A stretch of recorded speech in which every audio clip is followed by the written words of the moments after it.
Hey, good morning, everybody out there. Welcome to Coffee with Great Wealth Strategies. This is Eric Kenyon, also known as Regular Joe, filling up your cup. Got a new cup here. Hopeful that you will fill up everybody else's out there by sharing this, posting it, and definitely liking our Coffee with Great Wealth Strategies YouTube page. I just got back. Sorry, I've been out of pocket again, but took the time to go back to, and if you didn't read my cup here, went back to Virginia and spent a little time with one of our founders, Thomas Jefferson. Visited his home and spent the time to learn a lot about the man and kind of where our country was founded on. Was really one of the most interesting things was education with him. It was fascinating to find out that he wanted to educate his slaves, which was pretty daggone cool and unheard of back then. The man also held within his home over 6,000 books. I didn't know how much of an inventor he was, how educated the guy was, until I went back and really dug into it. So, you know, he's always been an idol, and even now more so. And it's all about education. And that's what Great Wealth Strategy is all about, educating you guys, filling up your cup so you fill up others.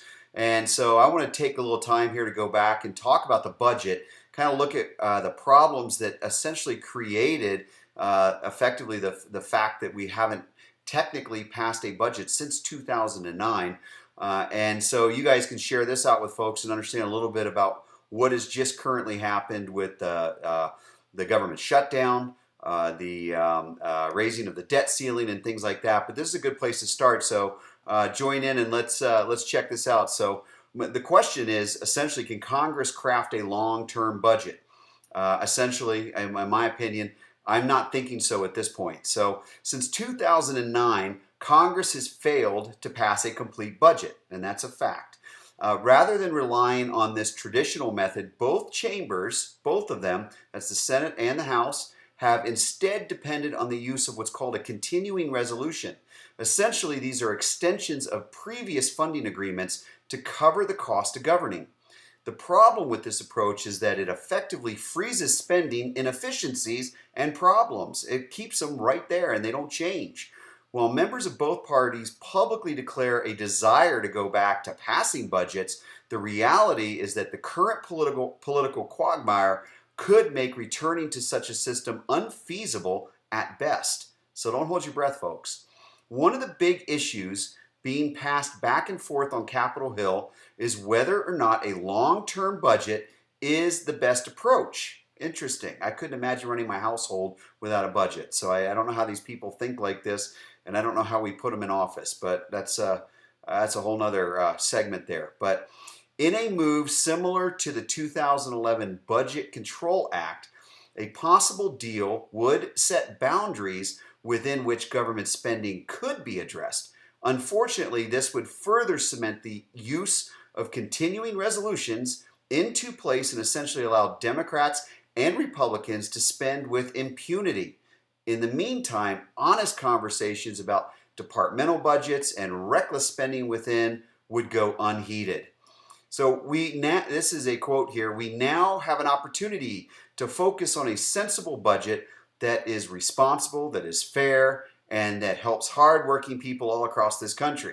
When this man says responsible and says fair, we look at redistribution of wealth because that quote is from our President Barack Obama.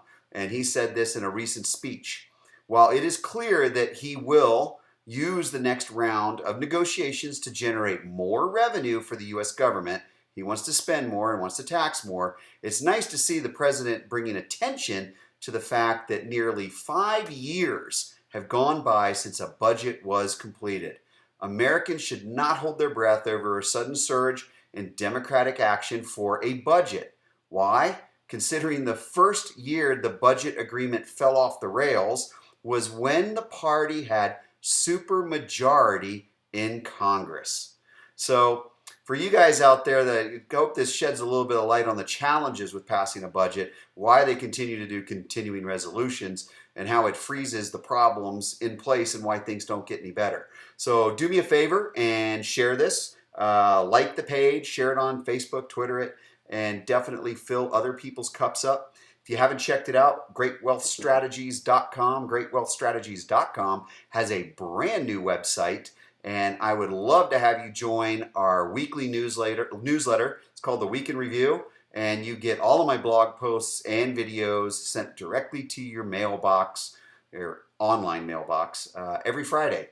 And so you don't, if you miss anything during the week, you get one email from me once a week, and it keeps you up to date. So please join our newsletter on the brand new greatwealthstrategies.com website, and please share it and tell your friends about it. Get as many people checking out the new site. There's a whole education library that I put up. There's a solution library up there. I'm putting together a video library.